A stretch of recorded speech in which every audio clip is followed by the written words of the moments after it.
Fala, fala galera, sejam muito bem-vindos a mais um episódio do nosso podcast Fala Jotinha. Episódio hoje que, assim, eu vou tentar não me emocionar na hora de falar. A gente estava conversando aqui nos bastidores e vou fazer o possível, né? Por quê?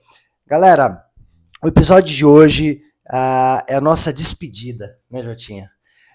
Chegou a hora da gente se despedir de vocês, né? E por que dessa despedida, né? Todo lado ruim tem um lado bom, mas eu acho que tudo que está acontecendo agora é muito positivo, né?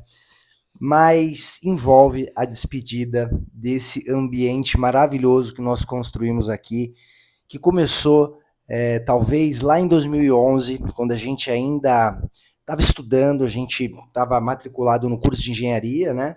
Inicialmente, depois eu acabei trancando, fui para outro e o Jotinha acabou se formando. Mas começou ali, nós como universitários, né? A gente contava moeda para poder comprar cerveja, para poder, né, fazer aquele encerramento de sexta-feira, né? Que todo universitário faz. E numa dessas resenhas, que sempre eram muito limitadas, né? Eu falava assim para ele, cara, meu sonho é sentar naquele bar ali do lado, que tinha um bar do lado de onde a gente bebia, né? E eu falei assim, cara, será que um dia a gente consegue? Porque era um barzinho mais reformuladozinho, mais bonitinho, né? Eu falei, cara, será que um dia a gente chega ali e tal? E numa desses encontros que a gente sempre fez, desde 2011, a gente sempre falou em ter um negócio, em ter alguma coisa que fizesse sentido, né? A gente chegou a pensar em barraca de pastel, a gente chegou a pensar em uma série de coisas, num projeto que a gente fez no curso de engenharia mesmo, que era botar um chinelo aqui do lado, aqui na canela, né? Que era um trabalho de faculdade. Então, assim, sempre a gente pensou em alguma coisa que fizesse sentido na vida da gente. E por que eu tô falando isso para vocês? Porque eu acho que cada um de vocês que estão assistindo a gente pensam da mesma forma. O ser humano, ele busca alguma coisa que faça sentido. Ele sempre vive em função de alguma coisa. E nesse decorrer desses anos, de muitos encontros, a gente sempre estudou muito, a gente continua estudando muito, a vida continua bem difícil, mas as coisas melhoraram, né? E a gente está sempre procurando alguma coisa, sempre buscando algo que traga um sentido. E passando esses anos, eu voltei de viagem, eu estava num momento profissional muito bom mesmo, assim, cara, eu estava, sabe, bem pra caramba, estava dando tudo certo. Só que eu não tava ainda com aquela identidade. Falei, cara, eu queria alguma coisa, tipo, diferente. Tô feliz, mas eu queria alguma coisa diferente. E eu voltei de viagem, né? E o Jotinha, vamos se encontrar. A gente se encontrou nesse mesmo bar. E a gente bateu um papo. Falei, cara, a gente tem que reunir o que a gente tem na mão e fazer alguma coisa e tentar. E a gente, não, vamos botar isso num papel, né? E a gente botou isso num papel e a gente chegou hoje onde a gente tá, né? Nós demos o primeiro passo. Primeiro você começa, depois você vai melhorando com o tempo. Então, galera, a gente se despede aqui desse cenário porque a gente vai para um lugar diferente. E a moral toda, ela entra num sentido de que as coisas vão sempre acontecer de forma que elas vão, de certa maneira, te tendenciar a desistir do que você está fazendo. Isso não é só com você, isso não é só comigo, isso é com todo mundo. E sabe o que muda do cara que deu certo pro cara que tá tentando? É que o cara nunca parou. Então, quando a gente fala de você ser apaixonado por aquilo que você faz, é mais ou menos isso. Você tá muito engajado, você tem um interesse tão grande que você vai estar sempre se preparando para as adversidades. Você vai estar sempre se preparando para as mudanças que fazem parte da nossa espécie. A nossa espécie chegou a esse ponto que nós chegamos passando por essas mudanças, por essas transformações, por essas evoluções, na palavra mais exata. Então, você vai evoluindo com as adversidades, você vai mudando, se moldando, sendo resiliente, sendo muito antifrágil, até que você vai conquistando os seus sonhos. Se você for deixar de fazer as coisas porque alguma coisa deu errado e as coisas tendem a dar errado, você nunca vai chegar a lugar nenhum, você vai ser aquele cara frustrado que vai botar a culpa no seu pai, na sua esposa, no seu filho, no seu avô, na vida externa. Mas se você correr atrás, se você buscar, você vai chegar, mas não é fácil. Não é igual quando você assiste aquele filme, né, de 1 horinha que começa com um cara bem, daqui a pouco dá uma caída, daqui a pouco dá tudo certo. Não é igual aquele livro que você lê em um mês ou uma semana, depende do quanto você gosta de ler, e aí as coisas, não, a vida é mais complexa, né? Você passa por momentos que são decisivos na sua vida. Então, tem momentos difíceis que talvez possam fazer com que você acabe desistindo ou errando mesmo, em desistir, que não é errar. Errar por errar, a gente erra sempre, mas o problema é você desistir. Aí é o maior erro, é quando você desiste. E as coisas vão acontecer, e ela acontece com todo mundo, do Silvio Santos ao Joãozinho, que está começando um negócio hoje, né? Então, assim, a gente vai para um lugar novo, a gente poderia contar aqui que foi difícil, que tá complicado, que vai dar um tempo, que não, mas a gente tá lutando, tá buscando, vai para um lugar novo, vamos passar por uma adversidade de novo, agora como nós passamos nos bastidores aqui por muitas, né, até chegar aqui 1 ano de gravação, né, e mais de 200 seguidores, que para mim é fantástico, você ter 200 pessoas que acompanham o que você está fazendo, né, então fica essa mensagem para você, a nossa despedida, e vocês vão ver a gente num cenário novo, diferente, que a gente montou com grande carinho, com uma presteza absurda, com amor, do mesmo amor que a gente montou isso aqui, porque, galera, quando a gente entra aqui, a sensação é de um mundo diferente, não vou mentir para vocês, porque foi tão difícil montar isso aqui, e é tão desafiador e sonhador você que você se isola do mundo. Então, quantas vezes a gente estava muito triste, muito chateado, e entrou aqui, e a vibe melhorou pra caramba, quantas boas ideias nasceram também daqui, que também tá muito pautada nessa questão da gente se mudar. Então é o último episódio, Jotinha, que a gente vai gravar aqui, tá? Foi um prazerzaço tá gravando nesse ambiente, né? Foi muito bacana, a gente viveu muitas coisas nesse tempo que a gente gravou aqui, e eu tenho certeza que a gente vai ser muito feliz também lá, né? Aí, mesmo com todas essas mudanças, mesmo com tudo que vai acontecer, a gente vai ser muito feliz, a gente não vai mudar. E tem novidade também, tá? A gente vai criar mais um quadro que o Jotinha ele vai falar, um quadro meio que full. Eu tenho chamado de uma trinca de ouro, o Jotinha tem rido de mim, mas ele vai ser mais um episódio que ele vai gravar num single, que ele vai fazer uma análise técnica bacana para estar ali no calor do momento, para não deixar passar muito, né, Jotinha? E eu tenho certeza que você vai se dar muito bem nisso. E eu vou estar lá, inscrito no Ingloridades, para olhar o que você vai estar fazendo junto. Não é só uma sociedade que a gente tem, mas eu tenho uma grande admiração por você. Você é um cara sensacional, você é um cara que também realizou boa parte dos sonhos, né? E é um cara que tem me ajudado muito nas fases difíceis, que a gente tem passado aí junto, né? Então não é só parceria em sociedade, não é só parceria de estar aqui, mas uma parceria nos bastidores também, de amizade, desde 2011. É um prazer. Boa sorte pra gente, tá? Jotinha, quer falar alguma coisa desse início?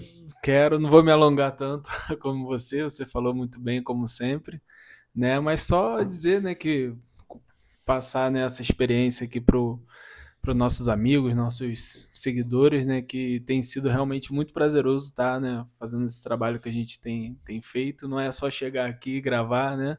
A gente se programa, a gente estuda, né? A gente tenta levar da melhor forma, né? A gente a cada episódio vai tentando evoluir alguma coisa, trazer alguma coisa diferente, né? E não só que o Fala Jotinha, né, a oportunidade da gente receber amigos aqui, ter uma resenha legal, né? Então foram momentos que vão ficar na nossa memória, né? Desde o momento da gente pensar como que seria aqui o estúdio, né? Como o logo que faz a gente relembrar o bar que você falou, né? O bar que a gente parava lá na faculdade. Então, só complementando, né? Se você tem aí o desejo de fazer alguma coisa, o sonho de fazer alguma coisa, né? Cara, faça. Faça porque lá na frente é muito pior você chegar lá na frente e ficar com aquela dor de você não ter arriscado, não ter tentado. O que é o sucesso? O sucesso é você fazer, independente da aprovação externa ou não. Pra gente, a nossa comparação é com nós mesmos, né? Então, a gente vai sempre tentando melhorar para poder crescer, não só como Fala Jotinha, mas como adulto, como pai de família, como filho, né? Como esposo, como marido, e a gente somar cada vez mais, né? Galera, no geral, Guilherme, eu jamais gostaria de passar por essa vida de uma forma mediana. E o que é a forma mediana? A forma mediana é você abdicar dos seus sonhos por você ficar, às vezes, tímido, com vergonha de fazer alguma coisa, com medo de arriscar, com medo de errar. Então, eu acho que você é mediano. Agora, quando você arrisca, você potencializa, você bota a cara para fazer, aí eu acho que as coisas mudam. E por mais que talvez não chegue em condições estratosféricas, mas você fez. Então eu me considero um vencedor a partir do momento que eu tiro os sonhos da cabeça, né? Que se você só sonhar, você está divagando no tempo, está se perdendo. Agora, quando você bota isso num papel, quando você tira as ideias lá e você implementa, aí você se torna um verdadeiro vencedor, né? Enfim, galera, dando sequência aqui, vamos hoje falar bastante do Campeonato Brasileiro, com bastante polêmica. Olha, problema com a arbitragem, de novo, envolvimento aí com VAR. Olha, tá complicado isso, Jotinha. Olha, eu vou te falar que já tá ficando chato e asqueroso isso aí. Vamos falar do nosso Vascão. O que aconteceu? Eu tava tão animado que o nosso Vasco tava indo e aí pegou, tomou esse atropelo. Né? Tem a vitória do nosso Mengão, Botafogo parece que acordou. O Textor falou que em abril começava, parece que começou mesmo. E tem o nosso tricolor carioca já com cara diferente, né? Cara já de Renato Gaúcho, já mais raçudo ali. E vamos falar, obviamente, também um pouquinho da Libertadores, que tem bastante coisa essa semana, hein? Jotinha, vou começar aqui, cara, dando uma esculhambada na arbitragem. Eu queria que você falasse para mim o seguinte, eu vi o jogo do Palmeiras e do Sport, teve um pênalti ali, que talvez tenha sido menos esdrúxulo do que o São Paulo e Palmeiras, mas ainda assim foi um pênalti meio duvidoso, né? O que está acontecendo com a arbitragem, Jotinha? Explica para nós, assim, ele não tem o poder de parar e analisar criteriosamente o que aconteceu, para que esses erros não venham a acontecer? Por que não fez, ou se fez, por que fez diferente? Tem alguma punição para a arbitragem nesses casos que possam minar ou começar a fazer com que os árbitros e as comissões de arbitragem ela fiquem mais prudentes em caso de algum erro, porque elas vão ser muito forte punidas? Parece que os árbitros, né, a comissão de arbitragem, tanto do jogo do Sport Palmeiras quanto do Cruzeiro e Internacional, né, que foram os erros mais graves, né, eles vão ser suspensos, passar por uma reciclagem, enfim. Mas assim, cara, a gente está na segunda rodada do Brasileirão, né, e a arbitragem já virou o centro das atenções, né? É incrível como no Brasil as coisas demoram a funcionar, né? Olha quantos anos a gente já tem o VAR aí e a gente ainda tá batendo cabeça sem saber usar a ferramenta que veio para ajudar, né? E parece que virou a grande vilã, né? Mas não é, cara, é falta de treinamento, falta de empenho, né? A gente elogiou aqui há uns episódios passados, né, que a CBF apresentou um comitê que melhoraria, ajudaria, né, a melhorar a arbitragem do futebol brasileiro, com Nestor Pitana, Sandro Meirahit, né? Mas conforme as coisas vão andando, você vai vendo as ideias esdrúxulas, cara, que a CBF tem, né? Você me traz um Nestor Pitana que o cara trabalha na Federação Italiana, o Sandro Meirahit, que é brasileiro, na MLS, nos Estados Unidos, e os caras estão simplesmente fazendo de forma remota. Cara, isso aí é hilário. Era melhor não fazer, né?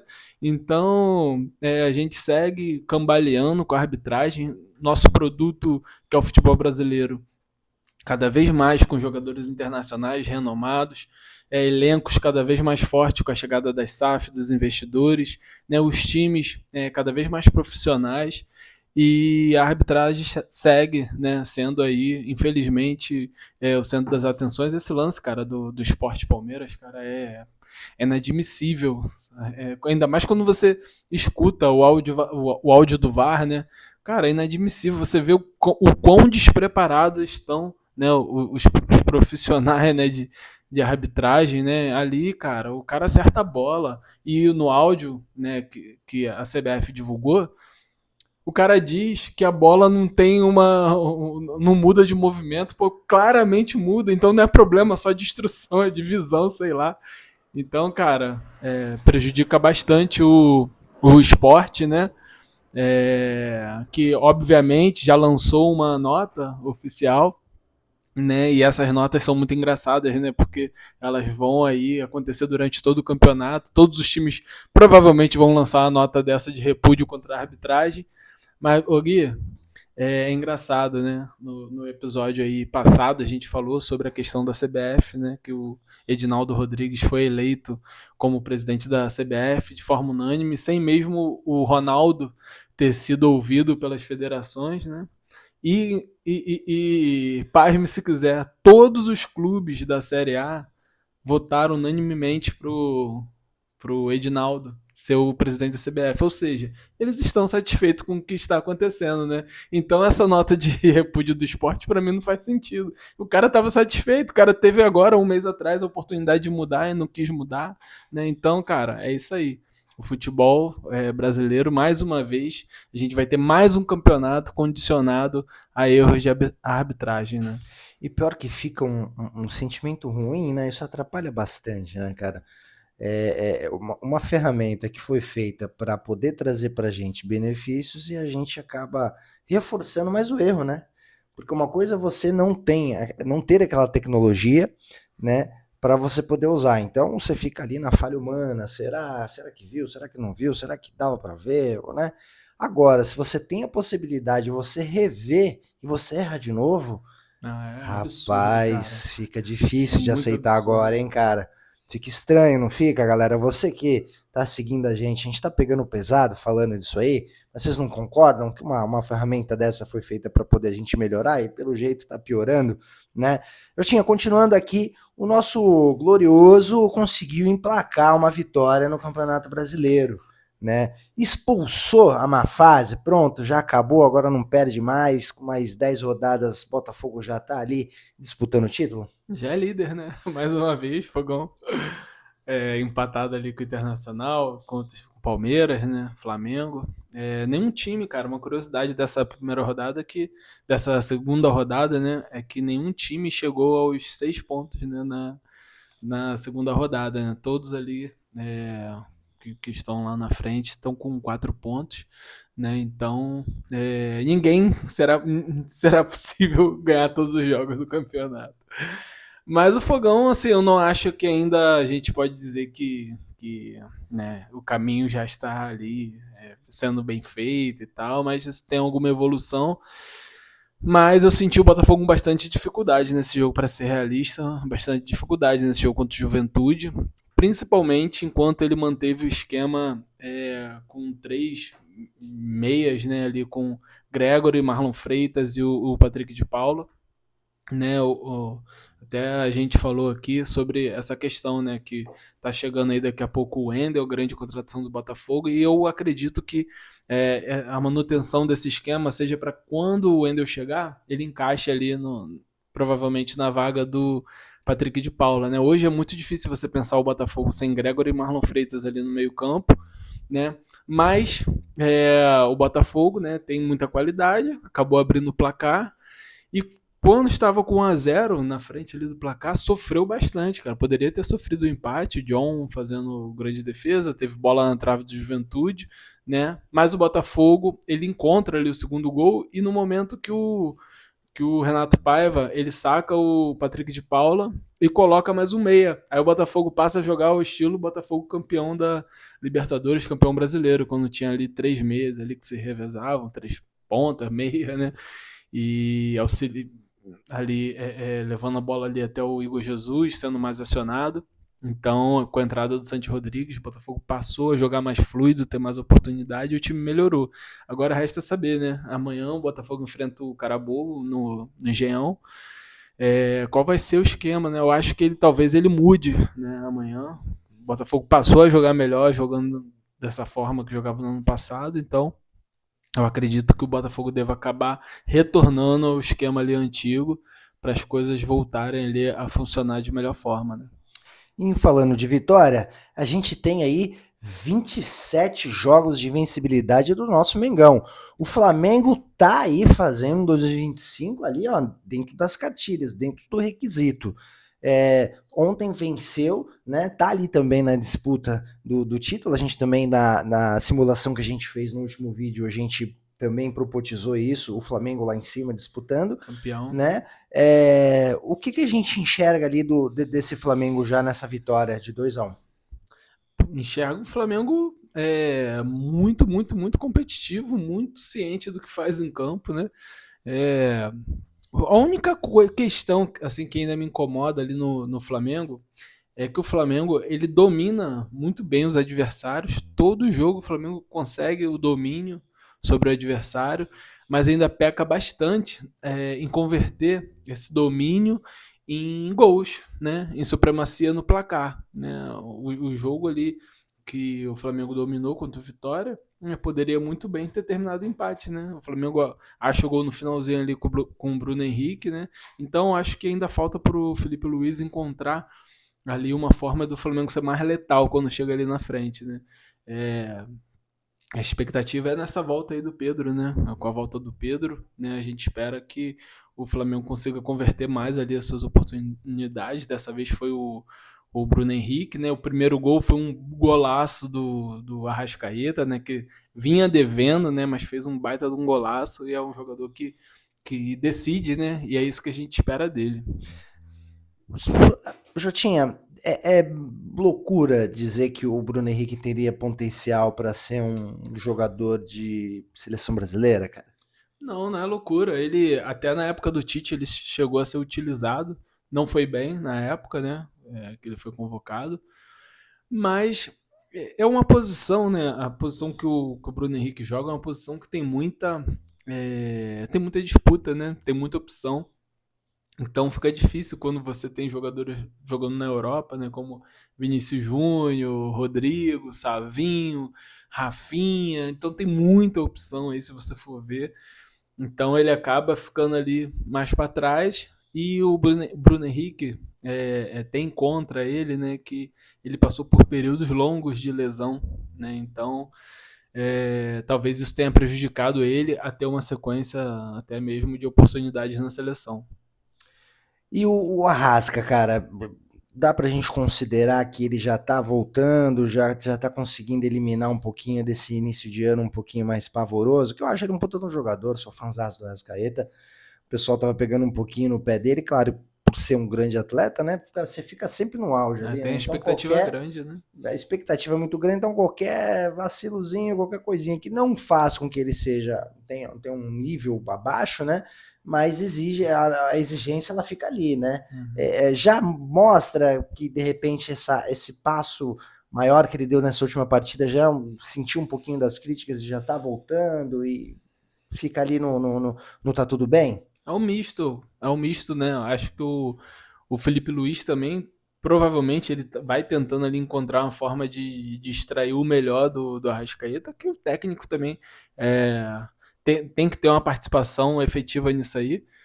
E o Arrascaeta, com certeza, também é um jogador de alto nível, deve estar se cobrando demais, né? O Felipe Luiz, que você citou aí, cobrou ele publicamente, né, numa entrevista, se cobrou e cobrou a ele, né? Então, ou seja, é um jogador que é cercado de expectativa por todo mundo, né? E não vem ainda, né, entregando bem na temporada, apesar de o Flamengo não ter necessitado, né? O Flamengo vem muito bem, independente do Arrasca. Então você imagina que, independente do Arrasca, o Flamengo vai muito bem, 27 jogos de invencibilidade.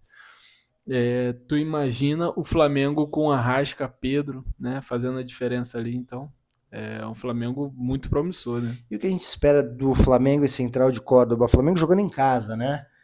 Paulada. Que vai ser? Vai ser um jogo tranquilo? Paulada, tá doido, velho. E, cara, apesar do Central Córdoba ser um time argentino, é um time pequeno da Argentina, ele chegou como campeão da Copa Argentina, mas não dá pra esperar outra coisa, é um time muito frágil, né? Eu já vi alguns jogos do Central, um time muito frágil, não dá pra esperar muita resistência ali contra o Flamengo. O Flamengo vai com muito favoritismo pra esse jogo. No grupo, né? Acho que o Flamengo dificilmente vai ter alguma dificuldade nesse grupo.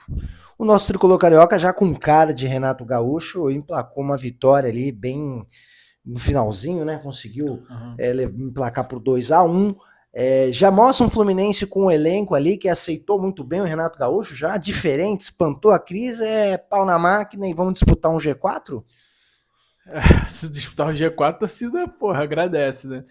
Mas o Fluminense, cara, se você for ver a escalação que o Fluminense utiliza nesse jogo contra o Red Bull Bragantino, é praticamente a mesma que ele venceu fora de casa aí pela Sul-Americana. Poucas alterações ali em relação ao jogo contra o Fortaleza. É o time que vinha jogando, né? Não mudou a forma. A forma assim, né? Mudou a postura, né? O que a gente viu não foi uma escalação diferente. A gente viu o Fluminense com a mudança de postura, né? O Fluminense muito passivo, vinha com o Mano Menezes, né? E parece que realmente o problema era o técnico, né? Quando você tem um técnico com tanto problema de relacionamento com os jogadores, você trouxe o ideal, que é o Renato Gaúcho, né? Um cara que é amplamente aí elogiado, né? Por ter um relacionamento muito aberto ali com os jogadores gostam muito dele. E eu acho que é a cobrança, né? E o Renato, cara, o Renato ele tem ali nos seus últimos trabalhos, né? Ao longo da sua carreira como treinador, ele potencializa muito os meias, né? Ali, principalmente os volantes que têm a capacidade de chegada na frente e os pontas, né? E a gente viu isso no jogo agora contra o RB. O próprio Hércules, né, contratação do Fluminense, veio do Fortaleza. Era um jogador que vinha muito aquém com o Mano. E com o Renato ele já começou a chegar na frente, né? Chegar na área, se apresentar, mais uma opção ali. O Lima também, porra, o Lima parece que finalmente estreou na temporada, vinha muito mal. Já jogou muito melhor agora com o Renato. Então, cara, a expectativa é essa, né? Que o Renato não teve tempo de trabalhar, né? Não teve tempo de trabalhar. Então foi só papo, né? O papo ali, você ter um ambiente já um pouco mais leve, né? Uma integração melhor ali.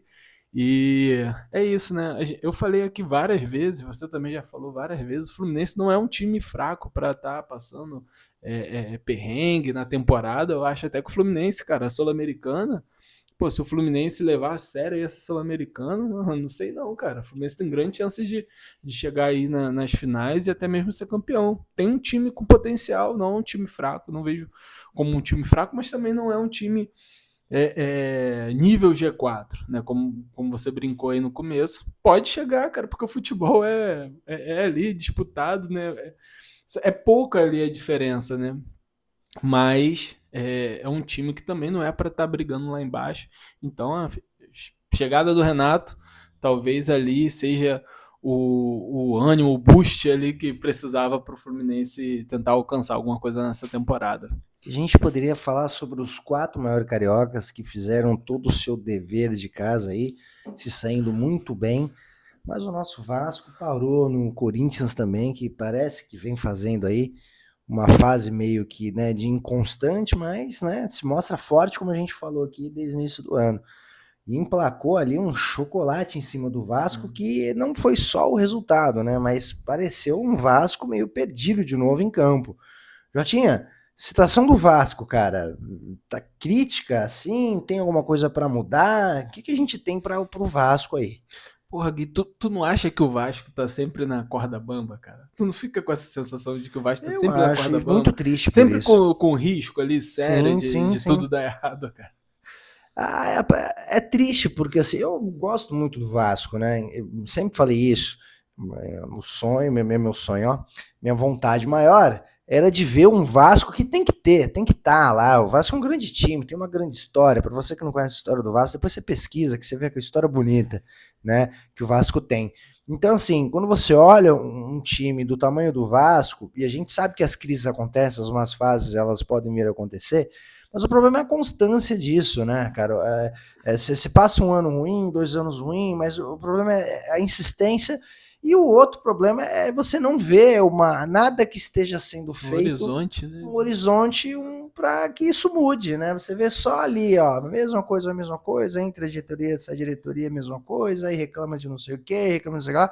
Parece que eu vi uma entrevista do Pedrinho falando que vai ser difícil, vai demorar, já passaram mais de 200 técnicos, 200 outros gestores e não resolveu.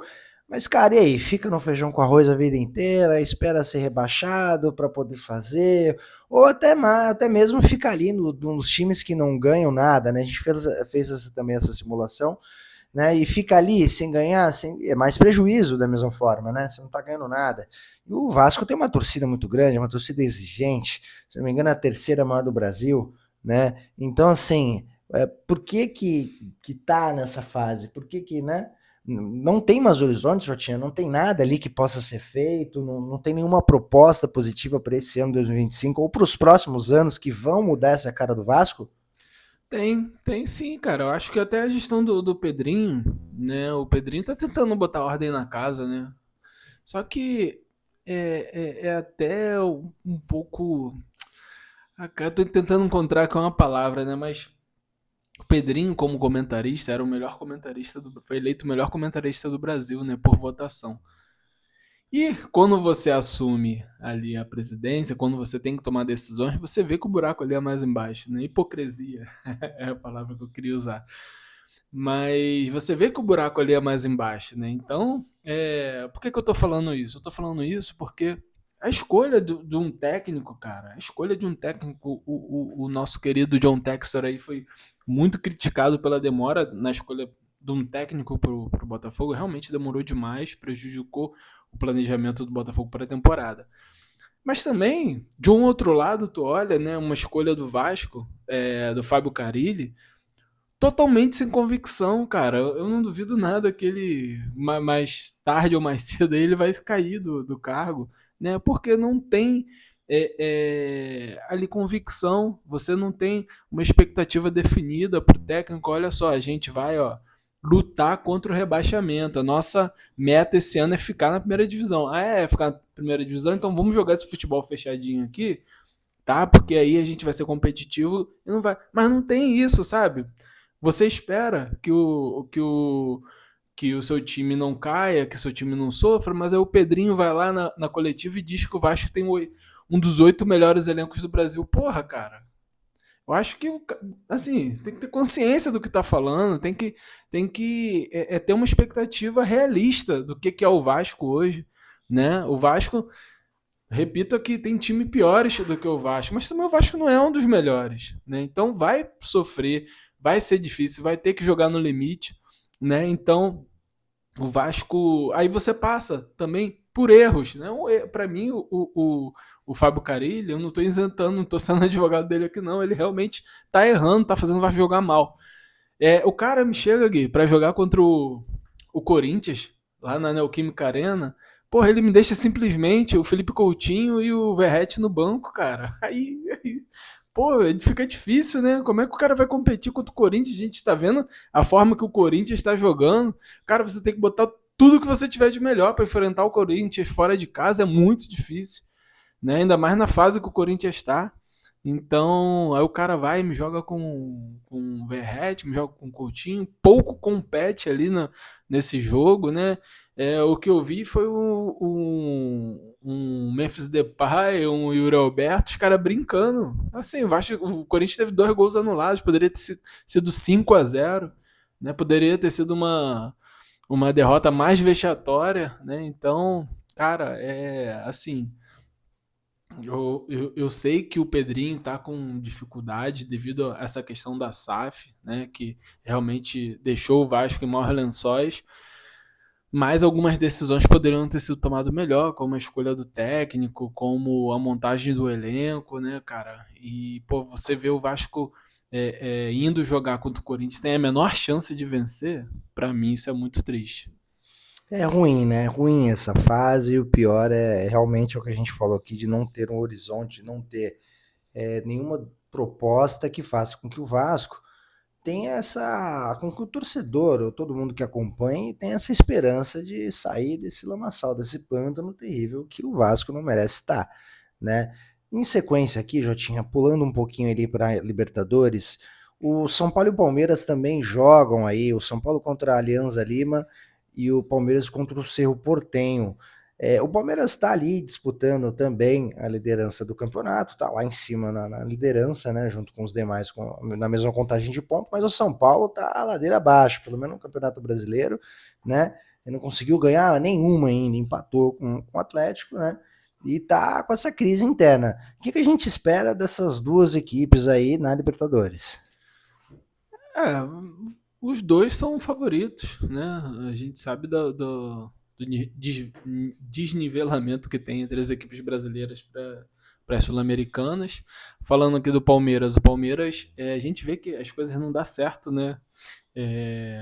Quer dizer, dão certo para o Palmeiras mesmo em tempos de transição, né? O Palmeiras vem passando por uma transição de elenco, torcida pegando bastante no pé, do Abel, da Leila Pereira, mesmo assim, independente do erro de arbitragem, o Palmeiras não tem nada a ver com isso. O Palmeiras tem que ir lá e tem que fazer mesmo um gol de pênalti. Mas vencer no o Sport na Ilha do Retiro é muito difícil, né? E o Palmeiras foi lá, trouxe o resultado, e tu vê, né? Você ter a transição com os resultados acontecendo fica mais fácil, né? Então, assim, a expectativa do que o Palmeiras vença, o São Paulo tem uma questão aí, o Zubeldia também reclamando bastante de arbitragem, né, nesse final de semana. Mais uma expulsão, o Zubeldia tá conseguindo Ele tá conseguindo já bater o recorde a de proeza. Não, ele expulsões. conseguiu. Você acha que o Abel Ferreira é muito expulso? Pô, Muito, depois do né? Zubeldia, não Mas mais, né? você sabia que o Zubeldia já conseguiu mais expulsões do que o Abel, que tá há 4 anos aí na. Acredito, Cara, acredito. é inacreditável, né? Na entrevista dele na coletiva depois do jogo, ele falou que enquanto ele vê o São Paulo sendo prejudicado pela arbitragem, ele vai continuar reagindo daquela forma. Tudo bem, beleza, você quer defender ali o seu, mas você sabe que você está prejudicando também, né? Absurdamente, Porque né? agora o São Paulo vai enfrentar aí no próximo jogo, no Brasileirão, sem técnico, né? Isso faz uma diferença absurda, né? Você ter a presença do técnico, até porque ele tem que estar ali, né? Você não tendo a presença do técnico é absurdo, né? E é o histórico dele, né? Até na Libertadores também, ele tinha esse problema, a gente já falou isso muito no ano passado, né? Essa instabilidade dele, né? Mas enfim, o Bahia que enfrenta também, tem um jogo pela Libertadores, né? Ficou no empate aí com o Inter, um jogão, né? Para quem assistiu, um Bahia muito forte, o Inter também muito forte. O Bahia joga fora agora contra o Nacional. E Fortaleza também joga fora contra o Colo-Colo. O Bahia com um empate e o Fortaleza já com uma derrota. O que a gente pode esperar desses dois times, Jotinha? O Bahia vai enfrentar vai ter um confronto muito difícil contra o Nacional, fora de casa. O Nacional é um time de massa, né? Torcida muito grande do Nacional, lá no Uruguai. Cara, não pode perder. Não perder ali é o ideal, né? Porque ainda resta para o Bahia 2 jogos em casa, né? 2 jogos em casa significa a oportunidade de você trazer 6 pontos, né? E se você somar com esse mais um ponto aí do Nacional, fica muito difícil de você ser alcançado. Então, é não perder, né? É não perder. Eu tô tentando abrir aqui o do Fortaleza. O Fortaleza vai enfrentar o Colo-Colo, jogando Colo-Colo, né? fora. O Fortaleza ele tomou uma piaba dolorida, né, contra o Racing. O Vojvoda vem sendo bastante pressionado, tá? E o ambiente não é tão bom, né? Nesse momento aí, a torcida vem pegando um pouquinho no pé do Vojvoda. Eu acho isso loucura, independente do momento, né? Que o Fortaleza vem passando, vai muito naquilo que eu falei. São expectativas mal alinhadas entre diretoria, torcida, técnico, né? Logicamente que você só quer evoluir, né? A torcida do Fortaleza vem vendo aí o crescimento que o clube tem tendo ao longo dos anos. Fortaleza, 4º lugar no Campeonato Brasileiro do ano passado, vaga direta na Libertadores. Você já estreia assim, tomando uma goleada do Racing em casa. É bem frustrante, né? Então, você tem que recuperar agora contra o Colo-Colo, um time tradicional. É uma viagem difícil pro Chile. Então, você viu o Botafogo sofrendo lá no Chile, perdeu para a Universidade do Chile. Cara, tentar também não perder, cara. Você perder mais um jogo, vai ficar muito difícil a situação do Fortaleza. Então, tentar não perder e, claro, se tiver oportunidade ali de você buscar os 3 pontos ali, é o cenário ideal para o Fortaleza nesse momento. Bom, eu torço absurdamente, mais até do que o próprio São Paulo nessa Libertadores, para que o Bahia e o Fortaleza façam uma grande campanha. Fico muito feliz que estejam aí, né, e que possam cumprir aí uma boa campanha. O Inter enfrenta o Atlético Nacional. O Inter tá embaladão aí, né? Deu uma virada aí no jogo. Como é que vai ser esse jogo? Vai jogar em casa, mas tá tranquilo? É o mesmo Inter do Brasileirão? É esse Inter que vai enfrentar o Atlético Nacional? Acho que sim. O Internacional conquistou um belíssimo resultado contra o Bahia na primeira rodada. Ontem aí a gente viu o Inter passando o carro em cima do Cruzeiro, também um jogo marcado pela arbitragem, né? A arbitragem marcou ali, expulsou um jogador do Cruzeiro, né? Eu achei, cara, sinceramente, até fugindo um pouquinho aqui rapidinho, eu achei até que realmente houve a falta, né? O grande problema para mim é que expulsaram o jogador errado, né? Com o VAR.